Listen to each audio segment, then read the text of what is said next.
Indian culture from Group 3.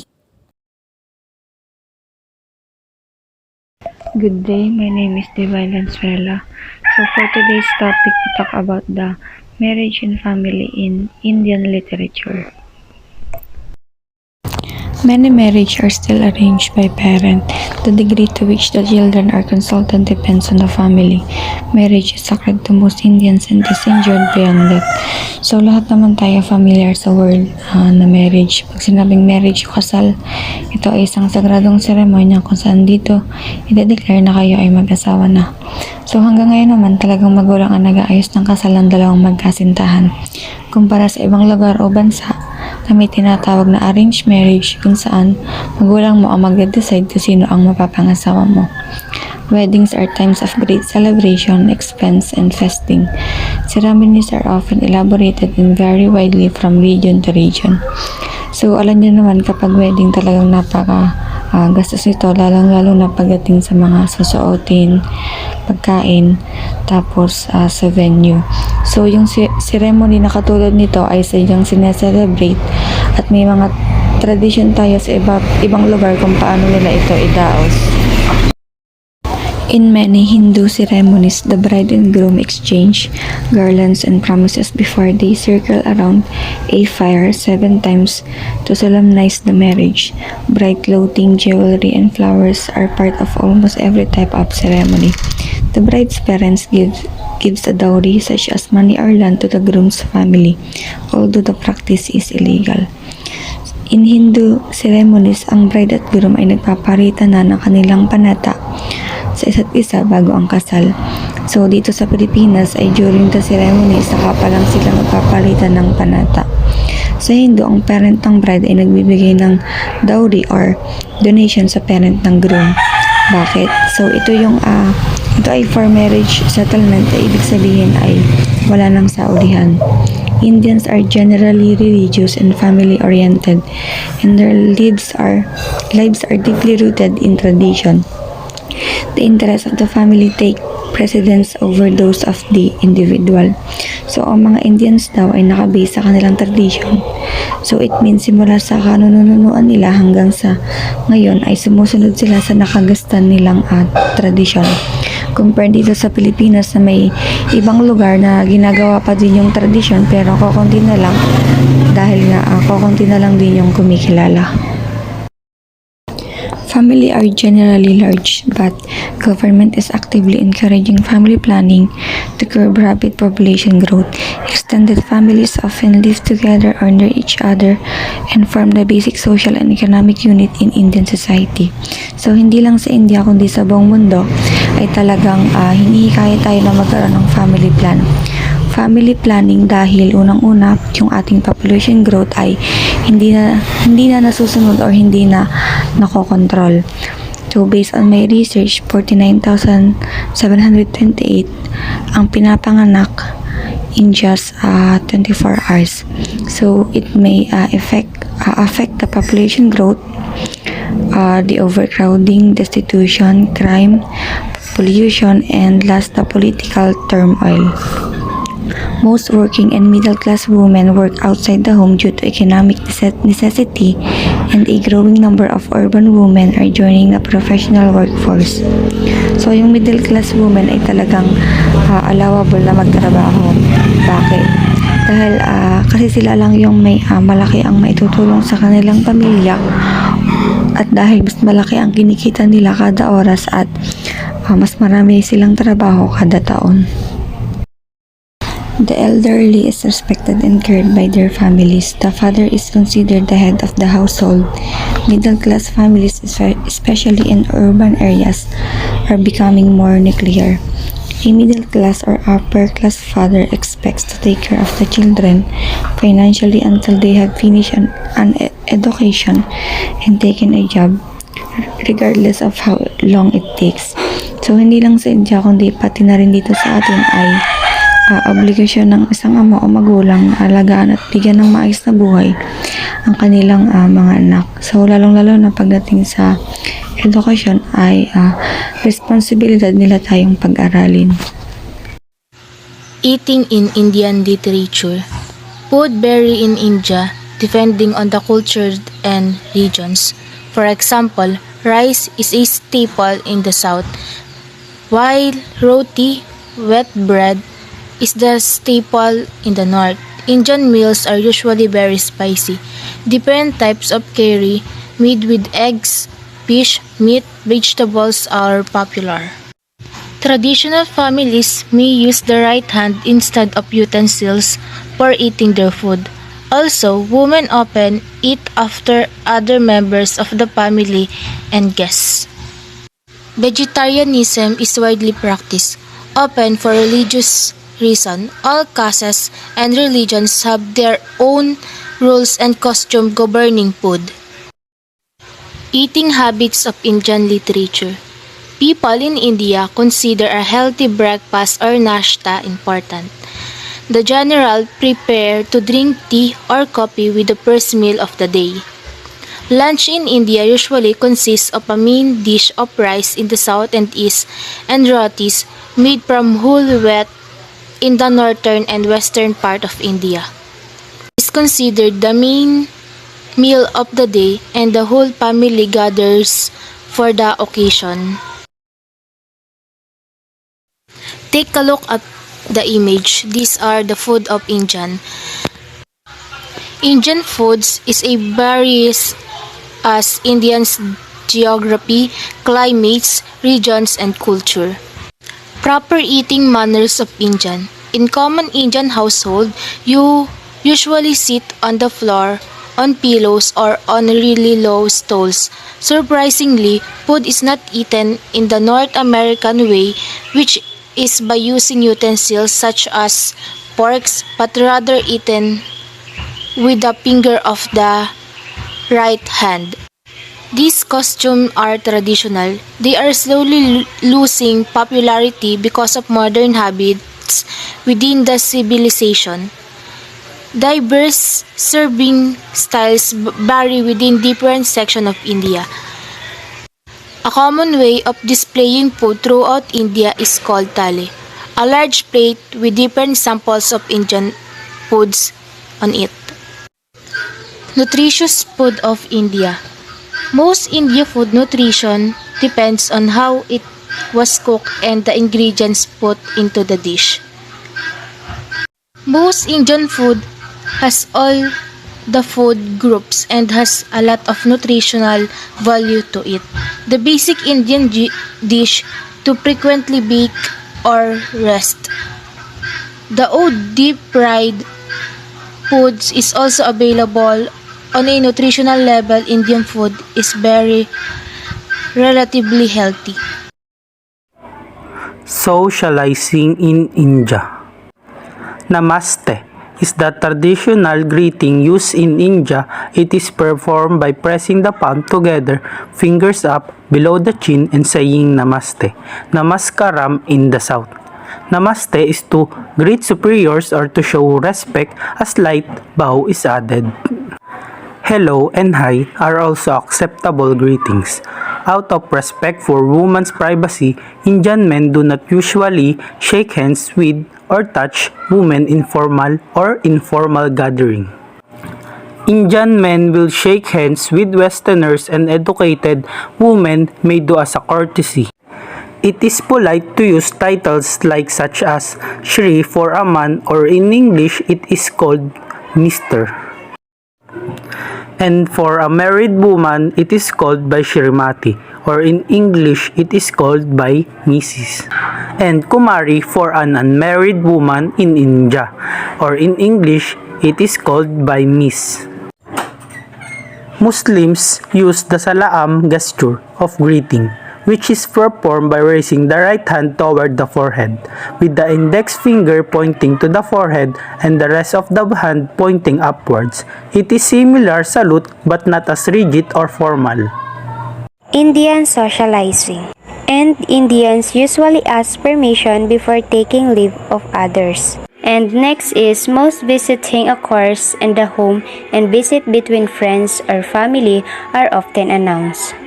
Social gathering. In Indian people, they give the guests with a garland of flower, which they then remove and carry in the hand as the expression of humility. And next is, in Indian guests invited for a meal is usually bring sweets, flower, or fruits. Indians people consider impolite to say no to an invitation. If they cannot attend, they are more likely to say they will try to attend. And many Indians do not wear shoes inside the home. Indian people, before entering the room, must at least remove their shoes and offer their guests refreshments such as tea or coffee, fruits, or sweets. In India, when visitors are ready to leave, they often indicate it by saying Namaste.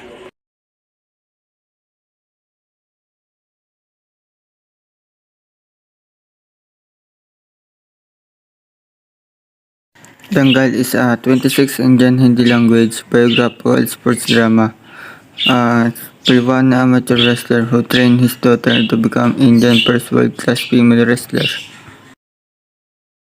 J. Bardaan, Indian drama film telling the story of a man with a magnificent heart taking a young mute Pakistan girl back to her homeland to reunite her family. Secret Superstars film tells the coming-of-age story of a teenage girl who aspires to be a singer, uploading videos on YouTube while disguising her identity with a niqab. PK, a comedy ideas about a stranger in the city who asks questions that no one asked before. Sultan is a local wrestler champion who dreams to represent India in the Olympics. Sanjo, that film follows the life of Bollywood actor Sanjay Dutt of his addiction with drugs, arrest for his association with the 1993 Bombay Bubblims. Padma Abat, the story of honor, valor, and obsession of Queen Maabat, is known as her exceptional beauty along with strong justice. Tigers in the Eyes are forced to come out of hiding to save a group of hostages held by a militant terrorist organization in Iraq. Doomtree is a family business circus but it closed down by the Chicago band that a man swore to revenge his family. War is an Indian soldier who assigned to eliminate his mentor and he must keep his wits about him if he will be successful in his mission. Adhadon, a mysterious event charged the life of blind pianist who now must report the crime that was actually never witnessed by him.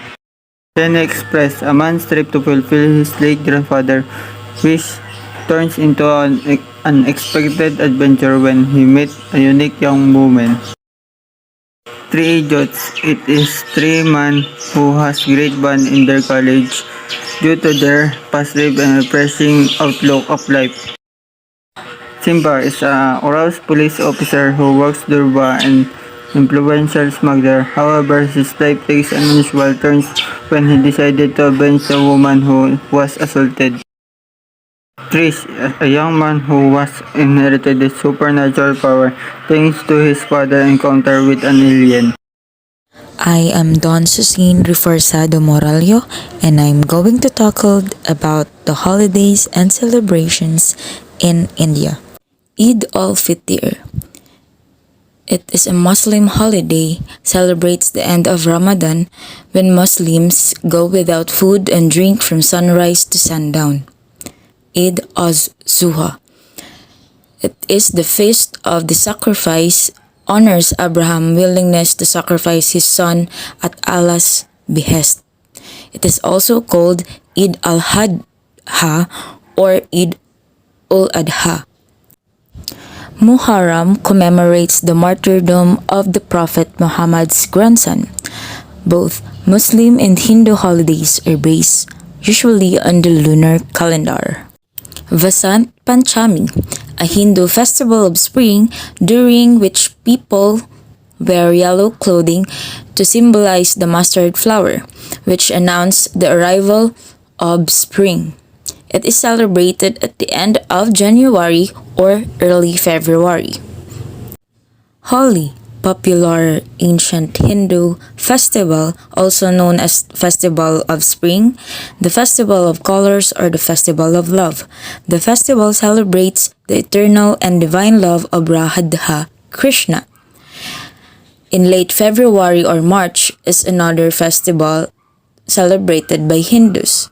So during Holi, people smear red, green, and yellow powder on each other and spray with color water. The night before Holi, huge bonfires are lit, symbolizing the destruction of evil. Baisakhi, a harvest festival, and like all things Punjabi, it is one that involves the society, is colorful, boisterous, and involves food, music, and dance. Baisakhi is observed in other Indian states too. In April or May, it is the Hindu Solar New Year. It is celebrated with temple worship, ritual bathing, and fairs featuring music, dancing, and fireworks.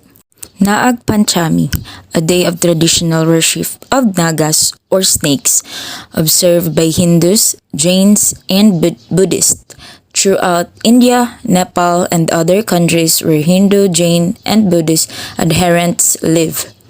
So in July or August, it is celebrated honoring snakes, to which offerings of milk or flowers are made. Janmashtami is an annual Hindu festival that celebrates the birth of Krishna, the eighth avatar of Vishnu. In August or September, so it is one of the most important Hindu festivals which celebrate the birth of Krishna, which they believe was a hero to both rich and poor. Dussehra is a major Hindu religious festival in Nepal and some parts of India. It is a Hindu holiday observed throughout India in October or November to celebrate the triumph of good or evil. And lastly, for the holidays and celebrations of India, we have Diwali. It is a festival of lights and one of the major festivals celebrated by Hindus, Jains, and Sikh. This is a joyful period in India. Festivities center around the festival's namesake with lamps and fireworks lighting up the sky. In terms of literary works, India has Panchatantra, which written by the Indian writer Vishnu Sharman. So, Panchatantra is the oldest extant collection of fables in Sanskrit literature, dating probably from the 3rd century before Christ to the 4th century after that. It is based on still earlier collection of folk tales. The Panchatantra is attributed to Indian writer Vishnu Sharman. The fables, primarily about animals, are organized into 5 books on such topics as winning friends, losing property, and waging war. They were originally intended to instruct a young prince in the conduct that would ensure his worldly success. The Sanskrit original is lost, but the Panchatantra was translated into the major languages of Europe and Southeast Asia and has influenced the folktales of those regions. It is said that it is a collection of fables. So let me introduce one of the fables in Panchatantra, the Unteachable Monkey. For you to understand the story of the Unteachable Monkey, let me show you a video. It is sometimes called The Bird and the Monkeys. The Bird and the Monkeys. One chilly winter evening, It's cold. Look, brother, a spark of fire. It was a glowworm going past. I have got it! Put it under this pile of leaves. We will soon have a big blazing fire to keep ourselves warm.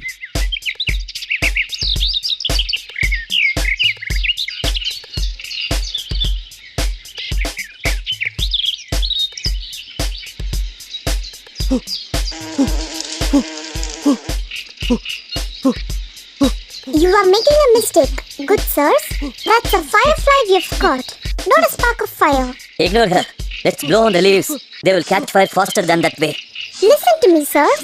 You are wasting your time and energy. You can't set anything alight with a firefly. Why don't you? Stop pestering us, you stupid creature. Don't try to teach us how to light a fire. It caught the bird and threw into a huge tree. Poor bird died on the spot. Come on, brothers. Let's get back to the task.